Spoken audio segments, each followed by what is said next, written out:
여러분은 지금 고통스럽습니까? 고통스럽다면 혹시 어떤 고통을 당하고 계십니까? 우리 인간은 살아가면서 행복할 때, 즐거울 때, 웃을 때도 많지만 고통 가운데 이 어두운 시간을 보내면서 살 때가 더 많은 것 같습니다. 국어사전에 고통이란 단어 이렇게 정의합니다. 몸이나 마음의 괴로움과 아픔. 20세기 기독교 문학을 대표하는 영국의 극작가 여러분 C.S. 루이스는 그의 책 고통의 문제에서 이런 유명한 말을 했습니다. 우리의 치료가 고통스러울 수밖에 없느냐에 대한 첫 번째 대답은 우리가 너무나 오랫동안 자기의 것으로 주장해온 의지를 되돌려 드리는 일은 어디에서 어떤 식으로 이루어지든 간에 본질적으로 각한 고통이 될 수밖에 없다고요. 쉽게 말하면 우리에게 너무나 익숙했던 것들과 그리고 우리의 것들이라고 생각한 예를 들어서 사랑하는 가족, 일, 관계, 환경, 돈 같은 것들이 저와 여러분의 이 의지로 잘 되지 않을 때 그리고 그것이 우리를 생각지도 못할 때 떠나가 버리면 우리는 고통을 당하게 된다라는 말입니다. 이렇게 고통을 쉽게 정의하고 있는 저도 제가 사랑하는 사람들이 저를 떠나갈 때 그리고 훗날 사랑하는 가족들과 영원한 이별을 할 때 그때를 지금 또 상상만 해도 슬프고 힘들며 매우 고통스럽습니다. 그렇습니다, 여러분. 인생이란 것은 특별히 하나님을 믿고 살아가는 저와 여러분의 인생에도 고통이 필연적으로 찾아옵니다. 성경의 대표적인 인물, 인생에서 겪어야 할 거의 모든 고통을 경험한 성경의 야곱도 이런 고백을 했는데요. 창세기 47장 9절에 이렇게 말했습니다. 야곱이 바로에게 아뢰되 내 나그네 길의 세월이 130년이니이다. 내 나이가 얼마 못 되니 우리 조상의 나그네 길에 연조에 미치지 못하나? 이렇게 말했습니다. 험악한 세월을 보내었다. 오늘 본문에 나오는 사람들도 여러분 정말 험악한 세월을 보냈던 그리고 고통 가운데 살았던 많은 사람들이 등장합니다. 먼저 믿음의 조상으로 등장하는 우리가 너무 잘 알고 있는 아브라함이었습니다. 하나님이 아브라함을 창세기 12장에서 부르시고 그가 고향을 떠날 때의 나이가 성경에 보면 75세였습니다. 그리고 13장에서 15장의 시간이 여러분 지나가는데요.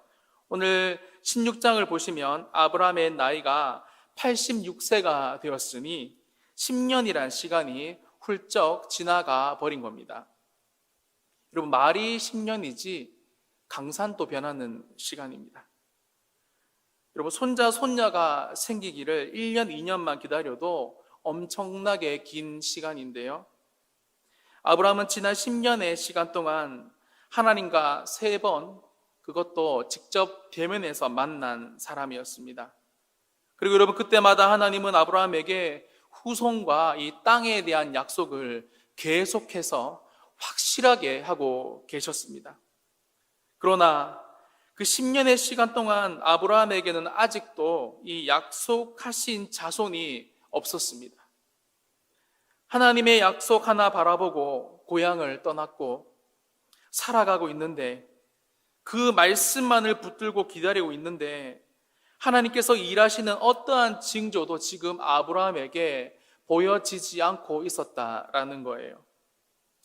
여러분 10년의 시간 기다리기 쉬운 시간입니까? 저는 절대로 아니다라고 생각합니다. 아브라함은 아마도 10년의 시간이 지나면서 자식을 기다리는 이 생각보다 자꾸 나이가 들어가니까 아내 사레와 자식 생각이 아니라 그들의 장례식 생각을 아마 했을 것 같습니다. 그렇습니다. 그는 매우 고통스러운 시간을 보내고 있었을 거예요. 그렇게 고통의 시간이 지나고 있던 아브라함과 사레는 어느 날 이 양자를 드리는 것은 하나님이 분명히 아니다라고 말씀하셨기에 다른 방법을 생각해 봅니다. 그 방법이 바로 여러분이 첩을 드리는 것이었습니다. 왜냐하면 첩에서 낳은 아들은 아브라함의 핏줄이 될 수 있었기 때문입니다. 하지만 여러분, 그 인간적인 생각과 결정은 다음과 같은 결과물을 가지고 옵니다. 이 4절 말씀 같이 한번 읽어보겠습니다. 아브라함이 하갈과 동침하였더니 하갈이 임신함에 그가 자기의 임신함을 알고 그의 여주인을 멸시한지라. 아멘. 사랑하는 여러분, 우리의 인생에 고통이 찾아오고 그 고통이 길어져서 어쩔 수 없이 인본적인 선택과 결정을 하게 되면 거의 대부분은 이런 인간적인 문제를 야기시킵니다. 어떤 문제입니까? 그 선택을 한 당사자들에게 여러분이 멸시를 가지고 온다라는 거예요. 그렇습니다.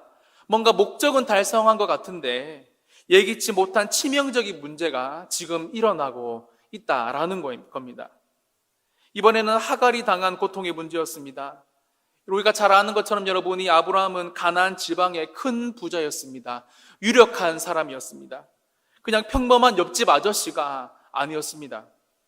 그렇게 미천한 하갈의 입장에서는 여러분이 신분 세탁을 할 만큼 아브라함과 결혼, 여러분이 중요한 일이었습니다. 심지어 여러분, 하갈은 동침하자마자 임신을 하게 되고 안주인 사례를 멸시, 업신여기거나 하찮게 여기기 시작했습니다.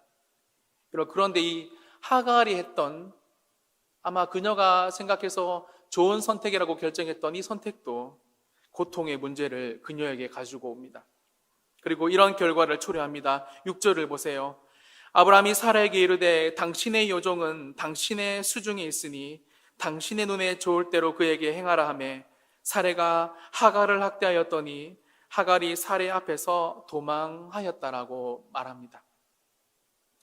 유력한 아브라함의 한 명의 여종이었지만 아브라함의 아들을 낳아 성공한 인생이 될 것처럼 생각을 했지만, 하지만 하갈의 선택과 그가 취한 행동으로 인해서 그녀는 그녀의 안주인인 사레에게 학대를 당하고 더 이상 견딜 수가 없어서 사레 앞에서 도망을 칩니다. 여러분, 이처럼 하나님의 뜻과는 다르게 우리의 선택, 특별히 그런 결정들은 심지어 여러분, 하나님의 복을 받기 위한 결정들이라고 할지라도 그 결과는 고통을 가지고 온다라는 사실을 오늘 성경은 우리에게 너무나 분명히 말씀해 주고 있습니다. 성경은 분명히 언급합니다. 잠언 10장 22절을 보세요. 여호와께서 주시는 복은 사람을 부하게 하고 근심을 겸하여 주지 아니한다라고 말하고 있습니다. 사랑하는 여러분, 하나님의 복은 부작용이 없어요. 하나님이 하시는 일에도 여러분 부작용이 없습니다. 하지만 하나님을 위해 하는 우리의 인간적인 일, 생각, 결정, 선택에는 늘 부작용이 있어요. 왜냐하면 저와 여러분의 시각과 경험은 우리 인생에 일어날 미래의 일들을 헤아릴 수 없는 이 능력이 부족하기 때문에 그렇습니다. 연약하기 때문이죠. 그리고 우리의 선택과 결정에는 저와 여러분의 고집, 아집, 욕심과 같은 것들이 너무나 많이 섞여 있기 때문에 결국 고통의 문제를 야기한다라는 것입니다.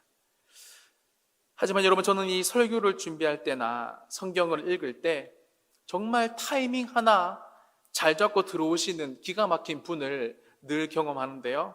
그분이 7절과 8절에도 갑자기 등장하십니다. 우리 7절과 8절 말씀 함께 읽어 보겠습니다. 여호와의 사자가 광야의 샘길 곁 곧 술길 샘 곁에서 그를 만나 이르되 사레 여종아 여종하가라 내가 어디서 왔으며 어디로 가느냐. 그가 이르되 나는 내 여주인 사레를 피하여 도망하나이다. 아멘. 여러분, 가나안 땅에서 이집트를 향해서 가려면 반드시 거쳐야 하는 도시가 바로 수르, 오늘 본문에 나오는 술이었습니다. 하갈이 왜 거기에 갔을까요? 여러분, 추측 건데 하갈이 이 애굽 사람이어서, 즉 이집트 사람이었기에 부모가 있는 친정으로 그는 가고 있었을 겁니다. 갑작스러운 하나님의 사자의 등장으로 하갈은 엄청 놀랐을 거예요. 한편으로는 정말 힘이 났을 수도 있습니다. 하지만 여러분, 이 하나님의 사자가 하갈에게 부탁한 말씀이 너무나 충격적이었습니다. 9절에 보시면 여호와의 사자가 그에게 이르되 내 여주인에게로 돌아가서 그 수하에 복종하라고 말하고 있습니다. 여러분, 신앙생활을 제대로 하고 계신 분들은 느끼시는 거겠지만 하나님의 말씀은 우리가 듣기 좋은 이야기보다 그 반대의 경우가 훨씬 더 많습니다. 하갈이 더 이상 견딜 수 없어서 여주인을 떠났는데 하나님은 여주인에게로 돌아가서 복종하라고 명령하십니다. 며칠 뒤에 여러분 우리가 살펴볼 거지만 그 이유는 창세기 21장에 나오는 것처럼 훗날 이 하갈이 아브라함의 이 여호와의 사자의 말씀을 여러분 순종해야지만 이 아브라함을 통해서 특별히 이스마엘과 하갈이 복을 받기 때문에 그렇습니다.